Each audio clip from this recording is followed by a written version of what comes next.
আওয়ামী লীগ করলে মুক্তিযোদ্ধা হয়েছে, সেই আওয়ামী মুক্তিযোদ্ধাদের বের করে এই তালিকা থেকে তাদের বাদ দেওয়ার ব্যবস্থা করতে হবে। আপনাকে ধন্যবাদ মাননীয় স্পিকার।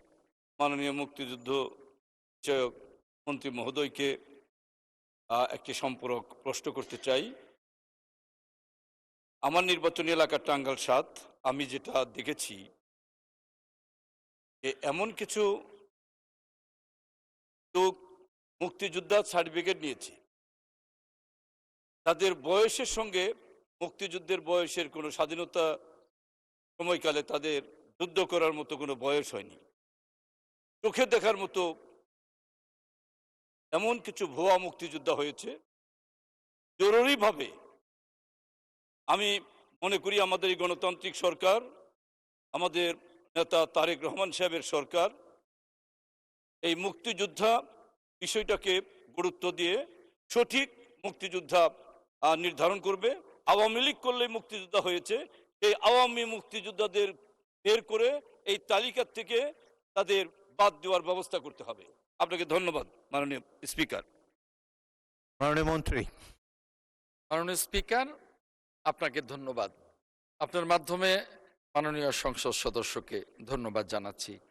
মাননীয় স্পিকার, মাননীয় সংসদ সদস্যের নির্বাচনী এলাকা মির্জাপুরের কথা মাননীয় সংসদ সদস্য তুলে ধরেছেন।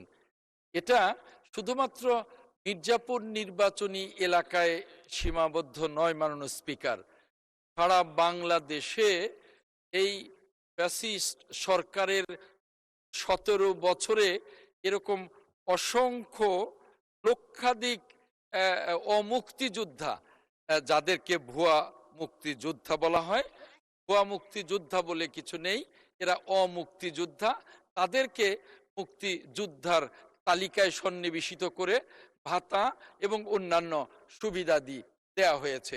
এ বিষয়ে আমি আপনার মাধ্যমে সম্মানিত সংসদ সদস্যকে জানাতে চাই, ইতিমধ্যেই মুক্তিযুদ্ধ মন্ত্রণালয় এ নিয়ে কাজ করছে এবং পর্যায়ক্রমে যারা অমুক্তিযোদ্ধা তাদেরকে মুক্তিযুদ্ধের যে তালিকা আছে সেই তালিকা থেকে অপসারণের সিদ্ধান্ত আমরা মুক্তিযুদ্ধ মন্ত্রণালয় গ্রহণ করেছি এবং সে অনুযায়ী আমরা কাজ চালিয়ে যাচ্ছি। আমরা মনে করি আমাদের নেতা, মহান মুক্তিযুদ্ধের মহান ঘোষক শহীদ রাষ্ট্রপতি জিয়াউর রহমানের দল এই বাংলাদেশ জাতীয়তাবাদী দল, তাই আমরা সঠিক মুক্তিযোদ্ধাদের মূল্যায়ন করে অমুক্তিযোদ্ধাদেরকে এই সকল সুবিধা থেকে রেখে বাংলাদেশের মুক্তিযুদ্ধকে বাংলাদেশকে আমরা মূল্যায়ন করতে চাই। মাননীয় স্পিকার, মাননীয় স্পিকার, আমি আপনার মাধ্যমে সম্মানিত মাননীয় সংসদ সদস্যকে আশ্বস্ত করতে চাই, আমাদের নেতা, আজকের সংসদ নেতা মাননীয় প্রধানমন্ত্রী জনাব তারেক রহমান একজন বীর মুক্তিযোদ্ধার সন্তান, বীরুত্তমের সন্তান।